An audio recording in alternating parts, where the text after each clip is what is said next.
गुरमीत जी, good morning. स्वागत है आपका कार्यक्रम में। और मार्केट में गुड मॉर्निंग वाली फीलिंग तो नहीं आ रही, प्रेशर में आज भी सर। और $92 के आसपास क्रूड बना हुआ है, निफ्टी सॉन्क नीचे, बैंक निफ्टी कोशिश कर रहा था सुबह पर टिक नहीं पा रहा।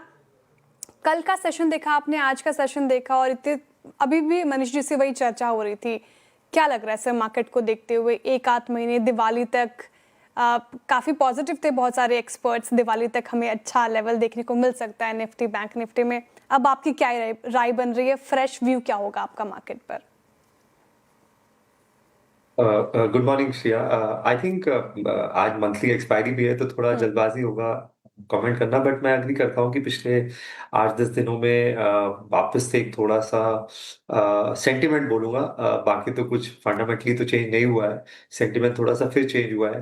और थोड़ा सा मुझे थोड़ा सा सरप्राइज लग रहा है लार्ज कैप स्पेस पे, क्योंकि अच्छे मैक्रो इंडिकेटर्स के बावजूद, अच्छी अर्निंग्स के बावजूद, आप देखिए कार सेल्स देखिए, ऑटो नंबर्स बहुत अच्छे हैं। मैंने अभी पावर और स्टील का और कमोडिटी का ऑफटेक देखा, तो इकोनॉमिक मोमेंटम अच्छा है। इनफैक्ट Q1 जीडीपी का जो आंकड़ा है वो पॉजिटिव साइड पे सरप्राइज भी कर सकता है, ऐसा मेरा मानना है। और बैंक क्रेडिट ग्रोथ 17-18% ग्रोथ पे है, तो थोड़ा सा मुझे लगता है कि थोड़ा सा डिसअपॉइंटिंग जरूर है। बट आई थिंक ये एफआईएस की पोजीशनिंग है, और सूनर और लेटर बाजार फंडामेंटल्स को रिकॉग्नाइज करेगा। तो थोड़ा पेशेंस टेस्ट हो रहा है इन्वेस्टर्स का, और बाजार ये करता है हमेशा। और इस बार थोड़ा पीरियड लंबा हो गया है, 2-2.5 साल का हो गया है, बट इवेंचुअली अच्छा रिवॉर्ड मिलेगा। और बाजार अच्छी स्टॉक पिकर्स को रिवॉर्ड कर रहा है, चाहे वो फाइनेंशियल्स हो, ऑटो हो, एनर्जी हो, डिफेंस हो, केमिकल हो, हर सेक्टर में विनर्स हैं। आईटी सेक्टर सर्विसेज में भी, मिड कैप आईटी में आप देखिए कितने विनर्स हैं। तो आई थिंक कुछ समय तक और स्टॉक पिकर्स मार्केट रहेगा, बट मेरा ये मानना है, और ये मैंने पहले भी बोला है, सेकेंड हाफ इस साल का काफी बेहतर होने वाला है। और मुझे ऐसा लगता है कि बाजार रिवॉर्ड करेगा जो 2-2.5 साल का जिन भी इन्वेस्टर्स ने पेशेंस दिखाया है। ठीक है सर, उम्मीद की किरण तो आपके बातों से लग रही है। अच्छा, टेलीकॉम स्पेसेस में वोडाफोन आइडिया अगर आप देखें, आज 4% ऊपर है सर, वायदा का गेनर बना हुआ है। लेकिन भारतीय एयरटेल चलने का नाम नहीं ले रहा अच्छी खबरों के बावजूद। टेलीकॉम स्पेस में अब क्या वोडाफोन आइडिया एक अच्छा बेट हो सकता है? नहीं, मैं तो नहीं बेट करूंगा वोडाफोन हम्म। आइडिया पे, क्योंकि अभी भी हम्म। नेगेटिव नेटवर्क है, 2.25 लाख करोड़ का डेट है, और आरपू में सिग्निफिकेंट जंप आना पड़ेगा वोडाफोन को वापस वायबल होने के लिए। प्लस और कैपिटल इन्फ्यूजन चाहिए। टेलीकॉम बहुत ही कैपेक्स इंटेंसिव है। आज 5G है, अभी उसको 5G का उन्होंने रोल आउट शुरू किया है, और 6G के हम उस पे हैं, तो मुझे लगता है एक और कैपिटल इन्फ्यूजन चाहिए। हाँ, एज अ गोइंग एंटिटी रहेगी शायद। एक जो डर था कि वोडाफोन ये ड्यूपली हो जाएगा क्योंकि टेलीकॉम सेंसिटिव सेक्टर है, वो मुझे लगता है नहीं होगा, क्योंकि अब गवर्नमेंट का 48-49% स्टेक है।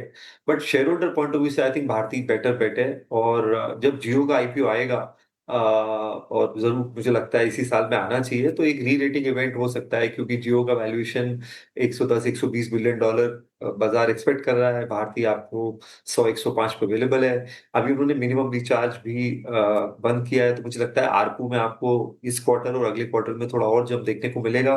शायद अगले 2 क्वार्टर में 300 रुपए के आसपास दिखेगा।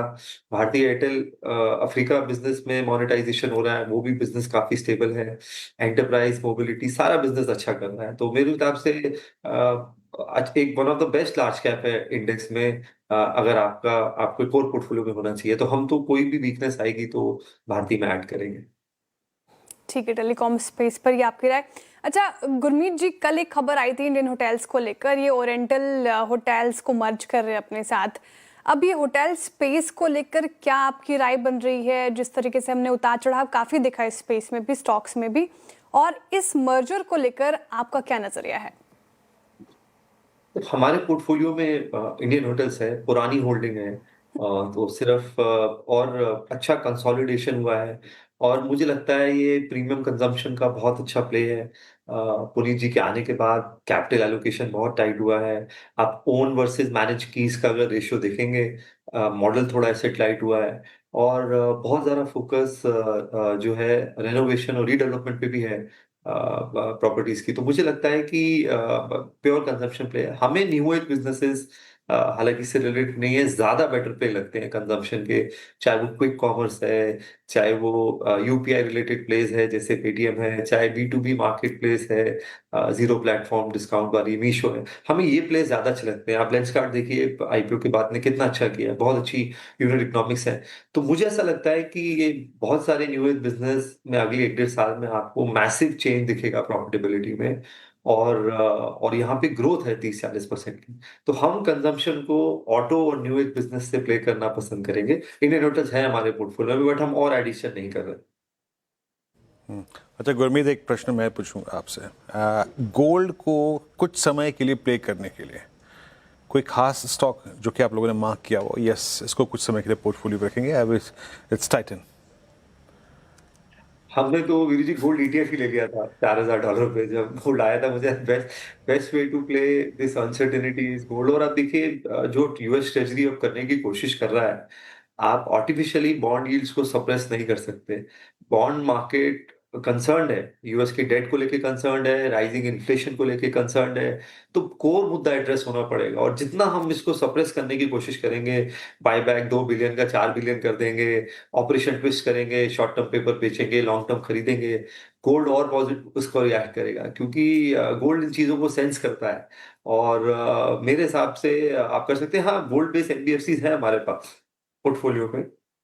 वो एक प्ले हो सकता है, बट हम ज्वेलरी नेम्स नहीं है पोर्टफोलियो में। वो मुझे लगता है कि उस बिज़नेस में वैल्यूएशंस बहुत स्ट्रेच्ड हैं और अगर फेस्टिव सीज़न के आस-पास अगर हमें लगा कि ट्रेंड्स देख के कि कंज़म्पशन पैटर्न बदल रहा है, मूवमेंट अच्छी है, तो हम शायद लें। बट ऐसे जैसे मैंने बोला, मैं कंज़म्पशन को ऑटो और न्यू एज बिज़नेसेस से खेलूँगा।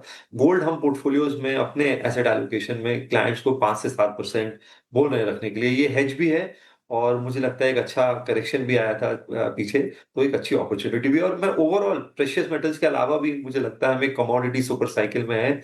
तो आप ओवरऑल कमोडिटी प्लेस अगर आप देखेंगे, तो मुझे लगता है थोड़ा प्ले कमोडिटी का आपका होना चाहिए, चाहे वो कॉपर हो, एल्यूमीनियम हो, जो भी।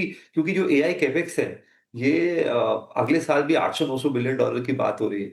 तो ये मैसिव स्ट्रेन कर रहा है नेचुरल रिसोर्सेज पे, एनर्जी पे, मेटल्स पे। तो मुझे लगता है और सप्लाई चेन डिस्टर्ब हो गई है। तो मुझे लगता है ओवरऑल कमोडिटी को लेके आपको थोड़ा कंस्ट्रक्टिव होना चाहिए। शुक्रिया गुरमीत, आप इस कार्यक्रम में शामिल हुए और सभी सेक्टर्स पे और सभी स्टॉक्स पे भी अपना राय रखी, गोल्ड पे राय रखी। आपने बहुत बहुत शुक्रिया।